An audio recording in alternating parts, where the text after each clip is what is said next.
Bem-vindos ao Cálice Consagrado. Hoje, mergulhamos na história de uma jovem que desafiou o impossível, Santa Joana d'Arc. Com coragem ardente e fé inabalável, ela ouviu a voz de Deus e liderou uma nação em meio às chamas da guerra. Sua vida, marcada por sacrifício e santidade, é um convite a todos nós para encontrarmos força na adversidade e luz na escuridão. Prepare seu coração para conhecer a história dessa guerreira de Deus. Primeira parte: a infância e o chamado divino de Joana d'Arc. Joana d'Arc, conhecida como a Donzela de Orleans, nasceu por volta de 1412 em Domremy, uma pequena vila na região de Lorena, no nordeste da França. Filha de Jacques d'Arc e Isabelle Romée, camponeses humildes e devotos, Joana cresceu em um lar onde a fé cristã e o trabalho árduo moldaram seus primeiros anos. Desde tenra idade, ela demonstrava uma piedade excepcional, frequentemente vista rezando na igreja local ou ajudando os necessitados da comunidade. A França, naquela época, estava imersa na Guerra dos 100 Anos, um conflito devastador contra a Inglaterra, que dividia o país e trazia sofrimento aos seus habitantes. Por volta dos 13 anos, Joana começou a experimentar visões e vozes que mudariam para sempre o curso de sua vida. Ela relatou ouvir São Miguel Arcanjo, Santa Catarina e Santa Margarida, que a chamavam para uma missão divina: salvar a França da dominação inglesa e ajudar o Delfim Carlos a ser coroado rei. Apesar de sua juventude e origem humilde, Joana abraçou esse chamado com uma convicção inabalável.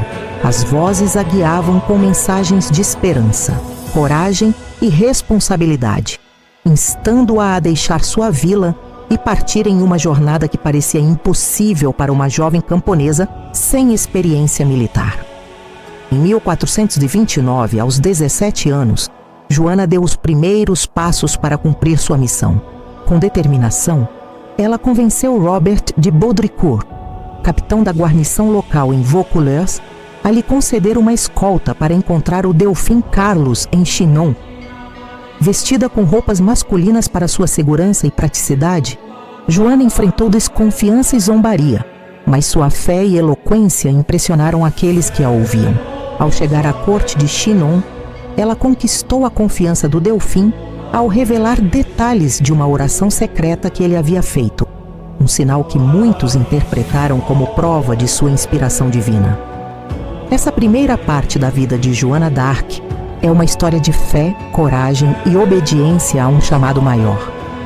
De uma infância humilde, em uma vila rural ao início de sua missão extraordinária, Joana transformou sua vida em um testemunho de que a força divina pode manifestar-se nos corações mais simples, guiando-os para feitos que ecoariam pela história. Segunda parte: a espiritualidade de Santa Joana d'Arc e sua intimidade com Deus. A espiritualidade de Joana d'Arc foi o alicerce de sua vida em missão, uma chama ardente que a guiou em meio às adversidades da guerra e da perseguição. Sua relação com Deus era profundamente íntima, marcada por uma fé inabalável, obediência absoluta e uma confiança que transcendia as limitações de sua condição humana. Joana não era apenas uma guerreira, era, acima de tudo, uma alma devota que vivia para cumprir a vontade divina, guiada por uma conexão mística que a sustentava em cada passo de sua jornada.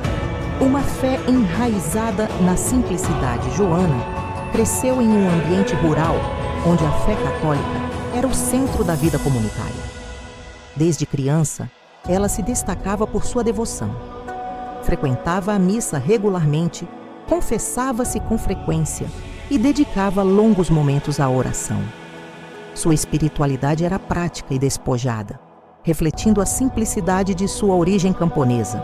Ela não tinha formação teológica formal, mas sua fé era viva, alimentada por uma confiança infantil em Deus e na Virgem Maria. Joana frequentemente visitava a pequena capela de Domremy, onde rezava diante de uma imagem de Nossa Senhora, buscando força e orientação. as visões e o chamado divino. Aos 13 anos, Joana começou a receber visões de São Miguel Arcanjo, Santa Catarina de Alexandria e Santa Margarida, santos que personificavam coragem, sabedoria e martírio. Essas vozes celestiais não eram meras inspirações. Eram, para Joana, comunicações diretas de Deus. Ela descrevia as visões com clareza e humildade, afirmando que as vozes a instruíam com mensagens específicas: libertar a França da dominação inglesa e conduzir o Delfim Carlos à coroação. Sua obediência a essas vozes era absoluta, mesmo quando o chamado parecia impossível para uma jovem sem recursos ou influência. Essa confiança cega no chamado divino revelava uma intimidade profunda com Deus que Joana via como seu guia e protetor. Uma vida de oração e sacrifício. Joana vivia em constante diálogo com Deus.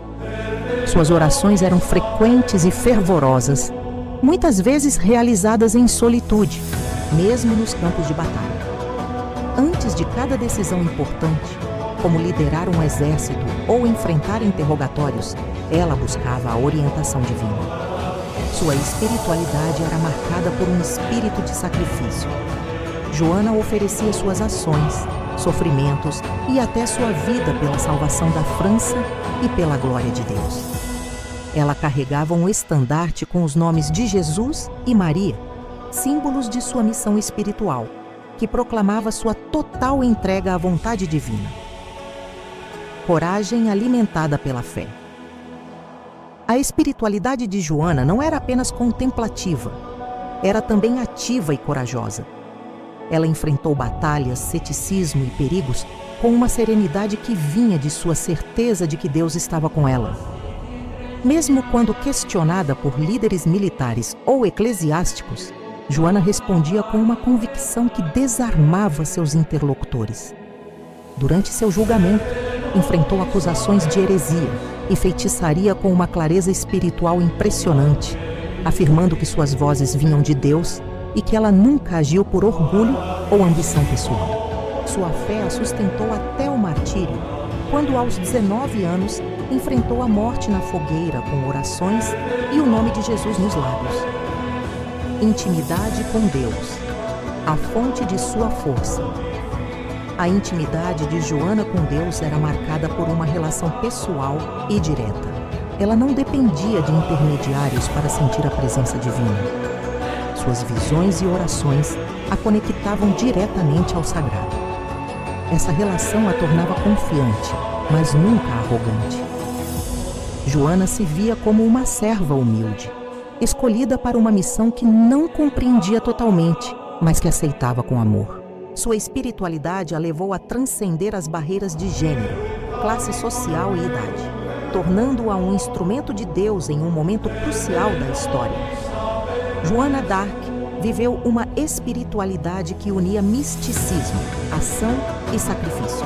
Sua intimidade com Deus não apenas a guiou em sua missão, mas também a transformou em um símbolo eterno de fé e coragem, inspirando gerações a buscarem uma conexão profunda com o divino, mesmo nas circunstâncias mais desafiadoras.